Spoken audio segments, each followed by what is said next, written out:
can't I remember? Was it real or just...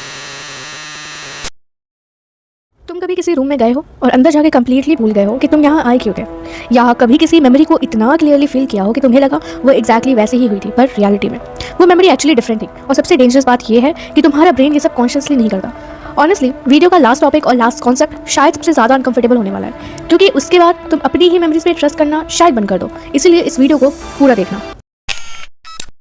एक memory imagine करते हैं, school का कोई एम्बैरेसिंग मोमेंट जब पूरी क्लासरूम तुम्हारी तरफ देख रही थी।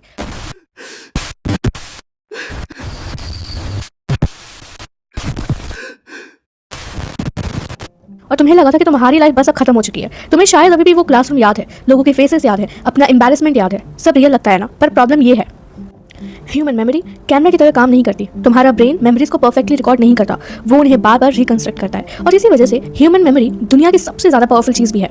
अब चलो कुछ चीज़ें देखते हैं। ब्रेन क्या सेव करता है, इसके बारे में जानना इंपॉर्टेंट है। तुम्हारा ब्रेन हर सेकंड लाखों इन्फॉर्मेशन रिसीव करता है। अगर वो सब कुछ रिमेंबर करे तो तुम ओवरलोड हो सकते हो। इसलिए तुम्हारा ब्रेन खुद से चूज करता है कौन सी इन्फॉर्मेशन तुम्हारे दिमाग में रखनी है और कौन सी नहीं रखनी है। इसलिए तुम्हें embarrassing moments, emotional conversations, cringe memories easily याद रहते हैं, पर तुमने कल क्या पढ़ा था वो नहीं।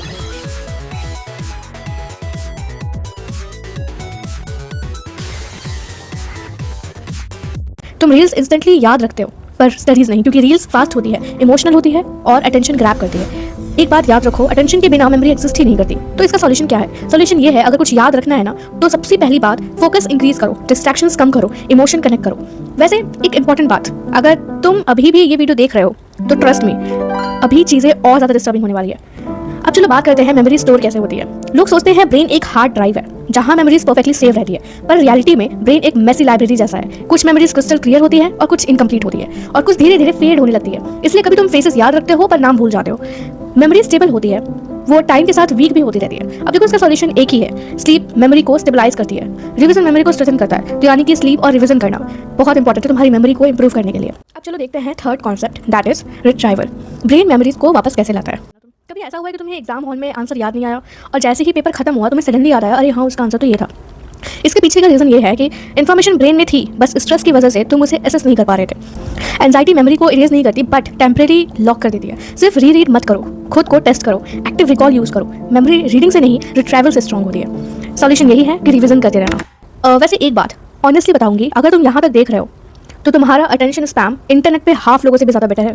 वैसे अगर तुम्हें ऐसे साइकोलॉजिकल वीडियोस में इंटरेस्ट है या थोड़ा सा भी इंटरेस्ट आ रहा है तो सब्सक्राइब करके सपोर्ट कर सकते हो। अब यहाँ एक सेकंड के लिए मैं तुम्हें स्क्रीन शेयर करके कुछ चीज़ें दिखाने वाली हूँ। बेसिकली ये जो मैं चीज़ दिखाने वाली हूँ उसका नाम है फॉरगेटिंग कर्व। अब हम लोग ये देखने वाले हैं कि आखिर में जो इन्फॉर्मेशन होती है हमारे दिमाग में वो हम भूलते कैसे हैं।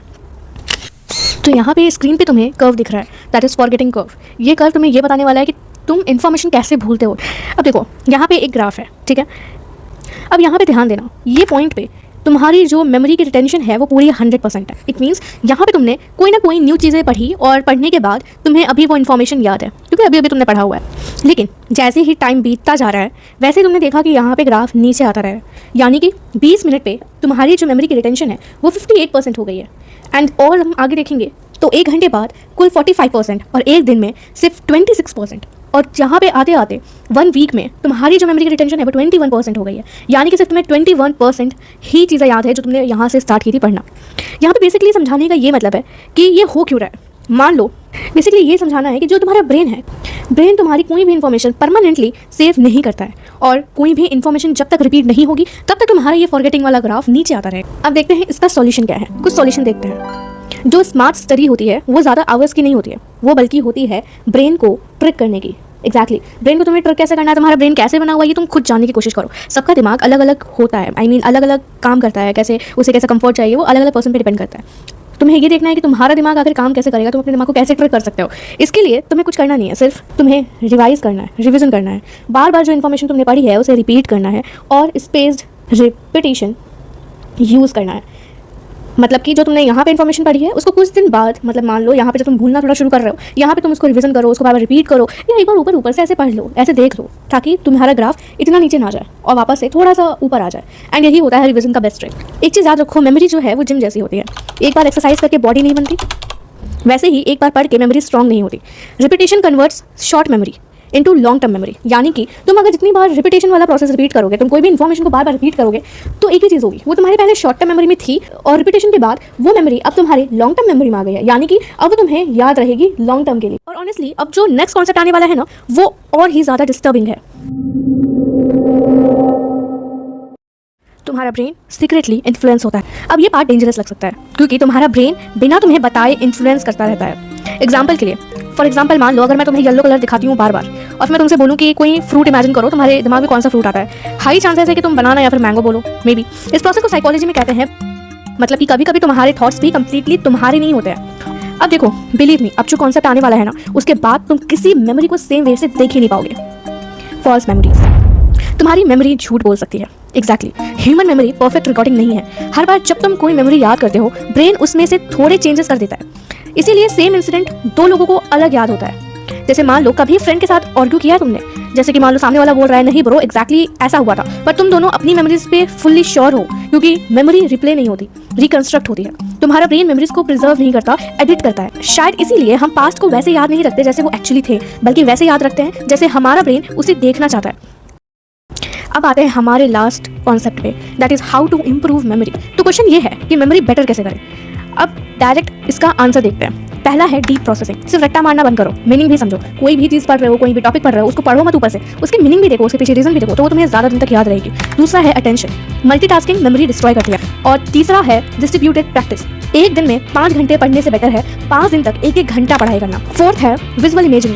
ब्रेन इमेजेस को वर्ड से बेटर याद रखता है। एग्जैक्टली, अगर तुम्हें कोई कॉन्सेप्ट याद नहीं हो रहा, कोई टॉपिक याद नहीं हो रहा, तो उसको फ्लो चार्ट या फिर कोई इमेज इमेजिन करके बनाओ, उसको याद करने की कोशिश करो, या फिर कोई फ्लो चार्ट बनाओ एंड खुद से बनाओ और उसको याद करने की कोशिश करो। And trust me, it really works. Last है हमारा ट्राइबल क्लूज, मतलब कि songs, smells, places instantly memories trigger कर सकता है। चलो एक क्विक रिकैप लेते हैं, हमने क्या क्या सीखा उसको देखते हैं। यहाँ पे वो सारी चीज़ें हैं जो हमने इस वीडियो में कवर किया। सो बेसिकली ये था तुम्हारा पूरा फ्लो चार्ट कि हमने इस वीडियो में क्या क्या समझा और क्या क्या देखा।